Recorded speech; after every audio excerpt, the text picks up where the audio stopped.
Habari ya muda huu, mdau na mwanafamilia wa chaneli yetu ya Dondoo za Maisha. Mimi ni wako Dr. Mahinda. Leo nimekuletea mada moja nzito sana. Mada ambayo inaweza ikawa ndio sababu ya wewe kubaki hapo hapo ulipo kwa miaka 5 sasa, huku kidhani unapambana. Unajua, kuna ukweli mmoja mchungu sana kuhusu maisha. Sisi ni wastani wa watu 5 tunaotumia nao muda mwingi zaidi. Sasa, hebu jitathmini. Hao watu 5 unaokula nao, unaokunywa nao na unaopiga nao story kila siku, wanakusaidia kupiga hatua au wanakuongezea tu uzito miguuni? Kuna marafiki ambao unawaona ni washikaji wa damu, lakini kiukweli ni handbrake ya maisha yako. Wanakuchelewesha kwa namna ambayo huwezi kugundua haraka mpaka pale utakapokuja kushtuka ukiwa tayari umechelewa. Leo nitakupa mambo 10 ya kuwafahamu marafiki hawa, na nitakupa mifano halisi ya hapa kwetu nyumbani Tanzania ili unielewe vizuri. Twende sawa. Jambo la kwanza ni wapenda stori za udaku au wambea. Hawa ni wale marafiki ambao kila mkikutana hawana wazo jipya la biashara wala mchongo wa hela. Kazi yao ni kukupa ubuyu wa mjini. Wanajua nani kaachwa, nani kashindwa kulipa kodi ya nyumba na nani kanunua gari ya mchongo. Mfano ni pale unapokaa na mshikaji asubuhi, badala ya kwenda kutafuta michongo, yeye anaanza, "Oya mwanangu, umemwona fulani Instagram? Penzi limekufa lile, naona na sanda sasa hivi." Mpaka mnamaliza kuchambua maisha ya watu ambao hata hawavajui. Jua limezama, nguvu zimeisha na mfukoni huna hata 100. Huyu anakupotezea muda wako wa thamani ambao ungeutumia kufikiri mambo ya maendeleo. Jambo la pili ni marafiki wa saa ya kazi, saa ya bia. Hawa watu ni hatari sana kwa uchumi wako. Kwao kila hela inayopatikana haina kazi nyingine isipokuwa kufurahia maisha. Hawajui maana ya kuwekeza wala akiba. Mfano, umepambana mwezi mzima, umepata mchongo wako wa Laki 5, badala ya kukushauri uende kachukue hata kiwanja kule Chanika au ufungue kiduka kidogo, yeye anakwambia, "Mwanangu, si ni Ijumaa, maisha yenyewe mafupi haya, twende Sinza tukachome mbuzi na vibaridi kwanza, mambo mengine yatajipa mbele kwa mbele." Ukimsikiliza, unajikuta unatumia hela ya mtaji kwenye starehe za usiku mmoja na kesho yake unaanza kuomba nauli. Jambo la tatu ni wale wa kesho tutafanya au wazee wa procrastination. Hawa wanaua ndoto zako kwa kukupa matumaini hewa ya kesho ambayo haifiki. Wanakuaminisha kuwa bado una muda mwingi, kumbe unazeeka. Mfano, unamwambia mshikaji wako, "Mwanangu, nataka nianze biashara ya genge au duka la nguo." Yeye anakujibu kwa uvivu, "Tuliza boli bwana, soko kwa sasa hivi gumu sana. Vuta subra, mwezi ujao labda mzunguko wa hela utakuwa mzuri." Mwezi ujao ukifika, anakwambia tena, "Ngoja kwanza mwanangu." Mwishowe lile wazo lako la kibiashara linakufia kifuani, huku wengine wakianza na kufanikiwa.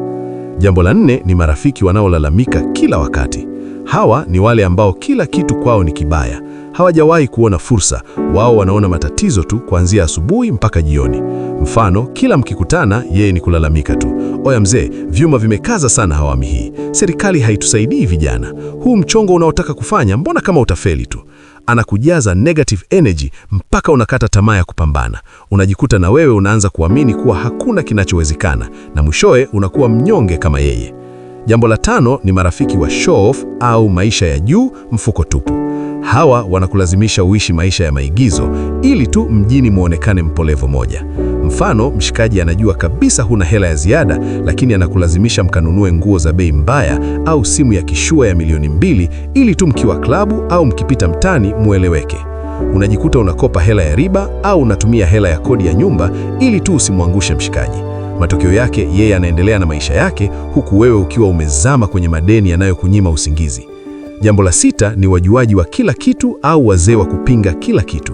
Hawa ni marafiki ambao hawataki kabisa kusikia kitu kipya kwa sababu wanajiona wanajua kila kitu kuliko mtu yoyote.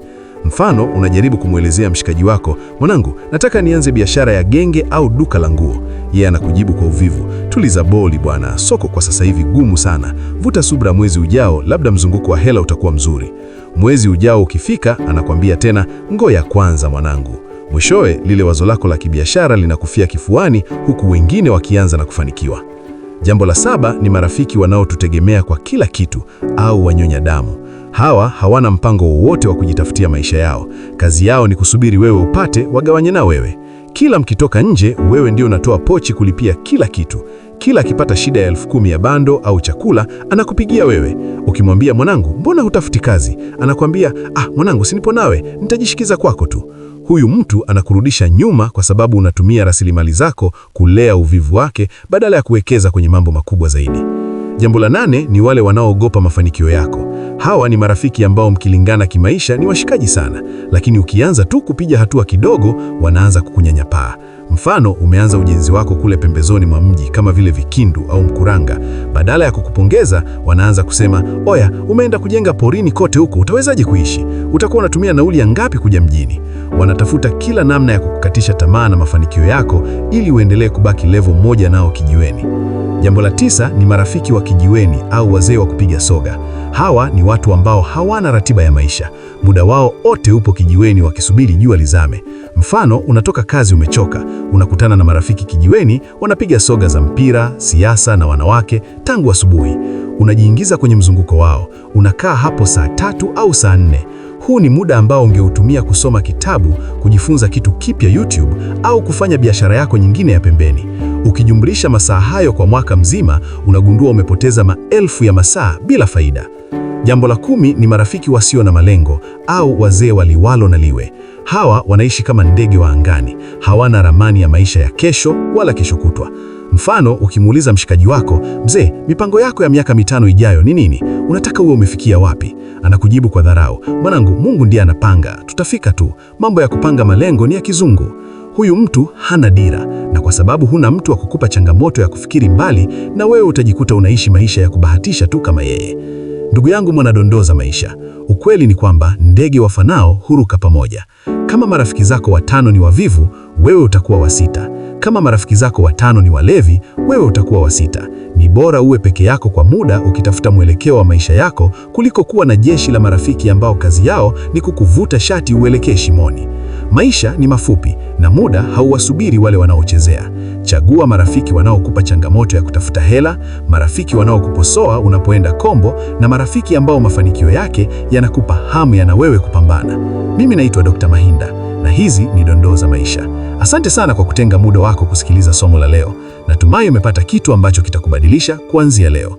Kama umeipenda video hii, tafadhali usisahau kusubscribe kwenye channel yetu, bonyeza alama ya kengele ili uwe wa kwanza kupata dondoo kama hizi kila tunapozitoa.